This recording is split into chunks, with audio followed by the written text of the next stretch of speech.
И сега съм гледал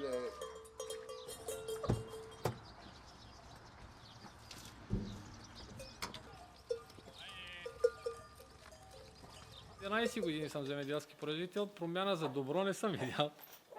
Се измислят нещо, което да натоварва. Все като стъпи някоя партия на власт или ново правителство, казва ще облегчим, ама нищо не облегчават.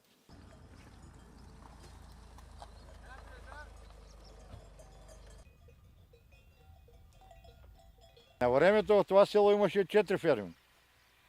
Плюс отделно стадо, селско стадо. А сега в момента 3 ферми са ликвидирани до последно животните и селските животни са 6 на брой. Така че и моето време е дошло. И е много точно измислена стара поговорка. В една държава селото почне ли да се храни от града, отпиши я тази държава.